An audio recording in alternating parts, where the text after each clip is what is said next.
హైదరాబాద్ నానక్ రామ్గూడలోని విజయకృష్ణ నివాసంలో మా అధ్యక్షుడు నరేష్ మీడియా సమావేశంలో మాట్లాడుతున్నారు. ప్రత్యక్ష ప్రసారం ద్వారా చూద్దాం. అది మీకు అందిస్తాం తర్వాత.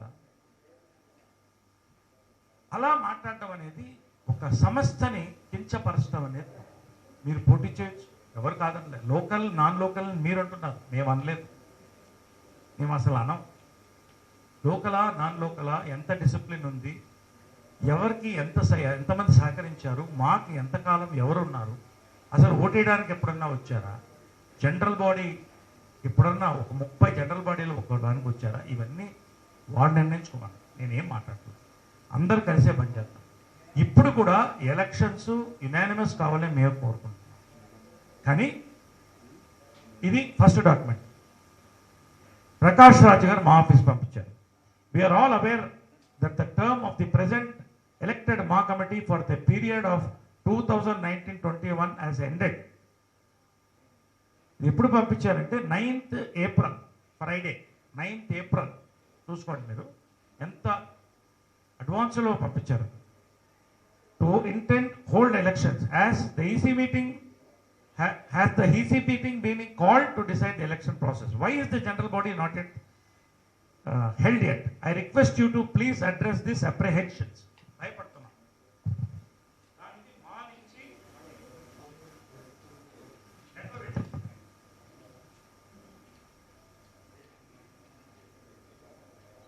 ఎందుకంటే ఇవన్నీ చదివితే మీకు ఎక్కువ ఇదిగా ఉంటుంది కాబట్టి మీకు పంచుతాం, మీరే చూడండి. దానికి సమాధానం మేము వెంటనే ఏప్రిల్ 12వ తారీఖున ఇవ్వడం జరిగింది. ప్రకాష్ రాజ్ గారికి ఈమెయిల్ పంపించారు మరుసటి రోజు, same day. Movie artist association ప్రధానంగా 1 సెప్టెంబర్ టు సెప్టెంబర్ ఉండేది. ఎందుకు ఉండేదంటే వచ్చే కొత్త కమిటీ మీద బర్డన్ పడద్దు, ఈ అకౌంట్స్ అన్ని పూర్తి అవడానికి ఏప్రిల్, మే, జూన్ అవుతుంది. జూన్ తర్వాత జనరల్ బాడీ పెట్టుకుని చేయాలి. మధ్యలో అది మారింది ఎందుకో. జనరల్ బాడీలో 2019 జనరల్ బాడీలో పరచూరి శ్రీ పెద్దలు, ఇండస్ట్రీకి ఒక పెద్ద మా మెంబర్ పరుచూరి గోపాలకృష్ణ గారు ఈ పాయింట్ని ప్రపోజ్ చేశారు. మీరు సెప్టెంబర్ పెట్టండి, అదే సరైనది అని చెప్పినప్పుడు మొత్తం జనరల్ బాడీ చప్పట్లు కొట్టి రాటిఫై చేసినటువంటి రెజల్యూషన్ యునానిమస్లీ. కాబట్టి ఇది సెప్టెంబర్ ఉంటుందండి, ఖచ్చితంగా ప్రాసెస్ చేస్తాం అని నేను చెప్పడం జరిగింది. రెండోది, మాకెవరికి ఇప్పుడు అధికార దాహాలు ఇప్పుడు ఏదో వచ్చి చేసేయాలని లేదు. ఒక విజన్తో మేము వచ్చాం.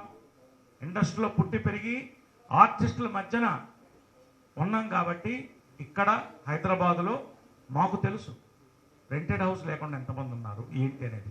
కాబట్టి మేము ప్రకాష్ రాజ్ గారికి అక్కడ ఎవరైతే ఉన్నారో వారికి, మీడియా సోదరులు, మీడియా లేకుండా ఏమీ ఉండదు, వారికి స్పష్టంగా చెప్తున్నాం.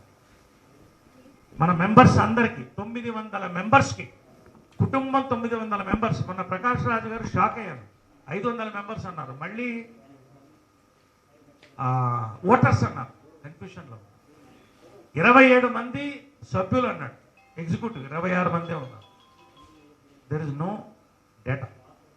ఆయన డేటా కావాలని అడిగాడు, ఆయన డేటా అందిస్తామని నేను వచ్చాను. ఈ డేటా ఏంటి, ఎంతమంది మెంబర్స్ ఉన్నారు, ఏం చేసామనేది ఒక్క 10 నిమిషాలు మీరు ఓపికగా నాకు టైం ఇవ్వాలి, స్పష్టంగా మేము చెప్తాం. మాలో ఇప్పటికీ 914 మంది లైఫ్ మెంబర్స్ ఉన్నారు. అసోసియేట్ మెంబర్స్ 29 మంది ఉన్నారు. సీనియర్ సిటిజన్స్ 18 మంది ఉన్నారు. 3 సంవత్సరాలుగా అసలు ఎవరికి ఏమి ఇస్తే ఎవరు కోప్పడతారు, ఒక స్కూటర్ ఇస్తే, ఒక ఇల్లు ఇస్తే, లేకపోతే ఇంకోటి ఇస్తే కోప్పడతారు అన్న ఆలోచన ఉన్నప్పుడు వెల్ఫేర్ కమిటీని నేను ప్రాణం పోసి, మేమందరం రాజేంద్ర ప్రసాద్ అధ్యక్షతన, శివబాలాజీ జనరల్ సెక్రటరీగా, నేను జాయింట్ సెక్రటరీ, వెల్ఫేర్ కమిటీ చైర్మన్గా ఫస్ట్ మేము తీసుకుంది ఏంటంటే, భారతదేశంలో మీరు ఎక్కడైనా చెక్ చేసుకోమనండి, ఏ అసోసియేషన్లో జరగలేదు ఇంత అర్లీగా.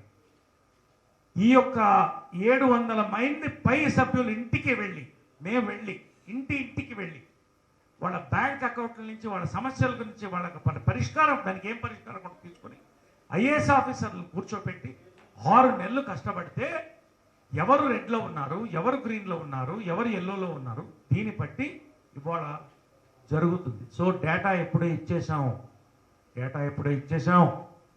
సర్వే అనేది ఒక చరిత్ర మాలో. దీన్ని బట్టే ఇప్పుడు కాదు, రేపు ఎప్పుడు జరిగిన కార్యక్రమాలు ఎవరు ప్రెసిడెంట్కి వచ్చినా కూడా ఈ సర్వే పట్టే వస్తుంది. ప్రతి ప్రెసిడెంట్ అద్భుతంగా చేశారు. నా వంతు, మా వంతు, అందరూ, మా కమిటీ 26 మంది అందరూ ఏం చేయాలో చేశాం.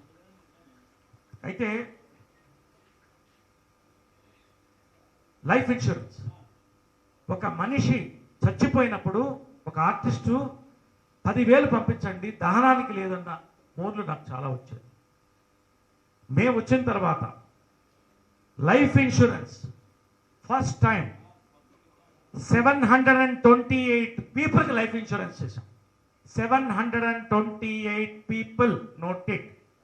ఎందుకు మిగతా వాళ్ళకి కాలేదంటే వయసు మించిన వాళ్ళు అప్లై చేసుకునే వాళ్ళు తప్ప ఇంటింటికి అడిగి 728 మందికి ప్రాణరక్షణ కల్పించాం. ఇది మా విషయంలో భాగం.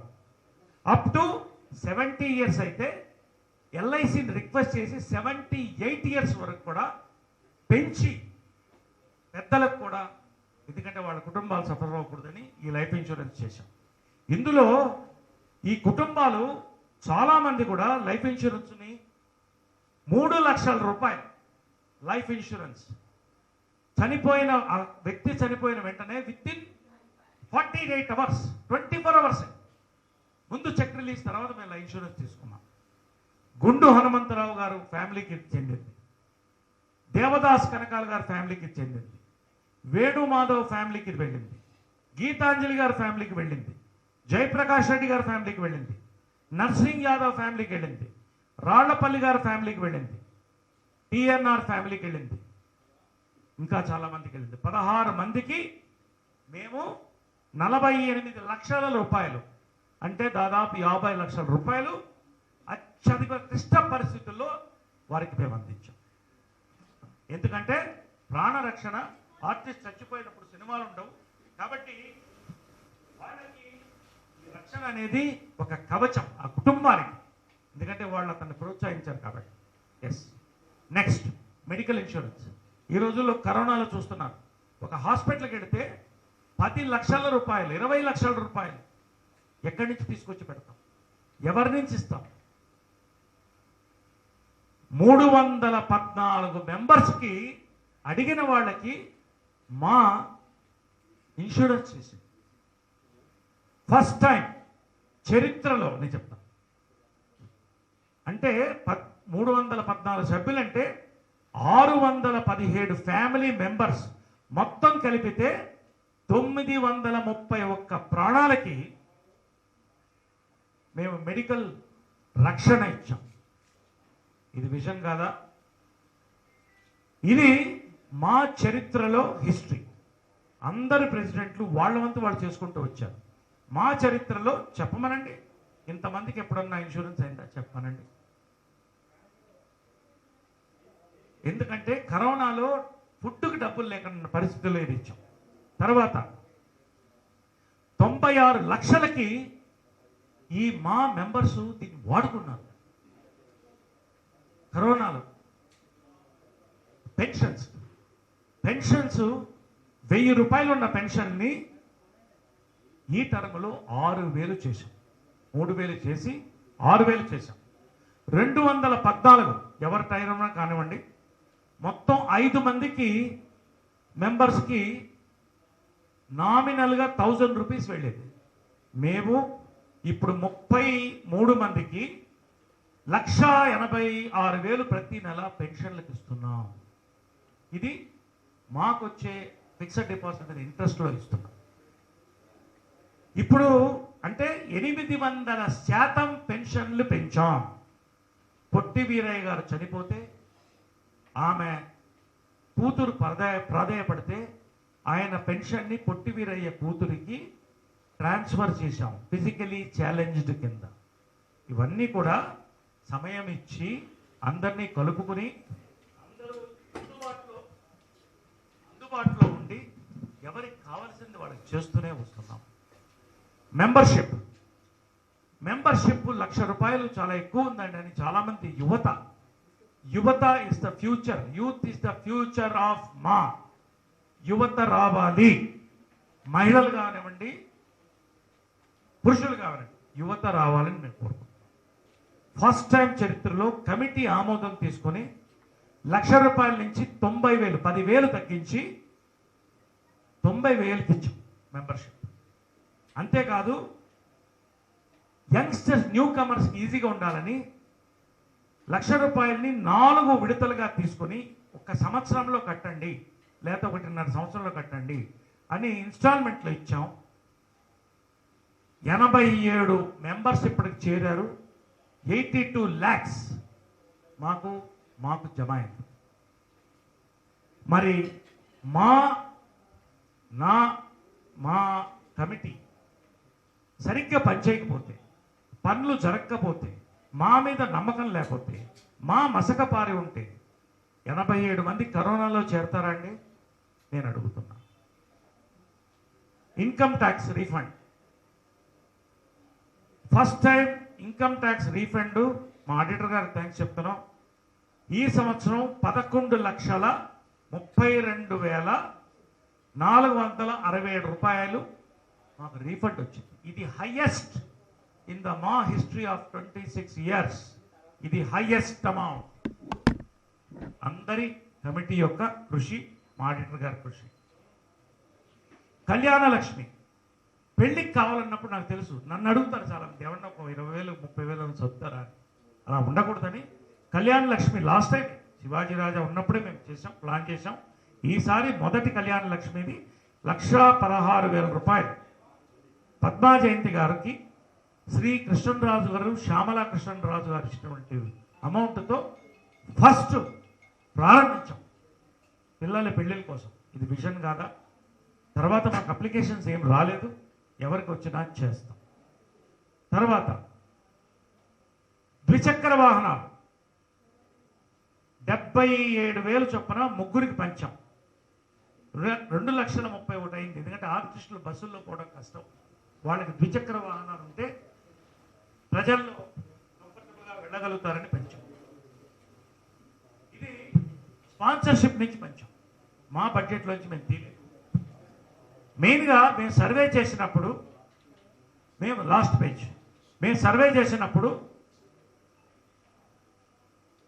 చాలామంది కళాకారులు, వృద్ధ కళాకారులు, కొత్త వాళ్ళు చాలామంది అడిగింది ఏంటంటే, మాకు డబ్బులు వద్దండి, అవకాశాలు ఇప్పించండి, మాకు స్థిర మీద కనపడాలంటే కళ్ళల్లో నీళ్ళు తిరిగింది. వాళ్ళందరినీ పిలిపించి ఒక సమావేశం పెట్టి ఒక బ్రోషర్ తయారు చేసి స్వర్గీయులు దాసరి నారాయణరావు చేత రిలీజ్ చేయించి, జాబ్ కమిటీ అని ఒక కమిటీ ఎప్పుడన్నా చరిత్రలో ఉందా?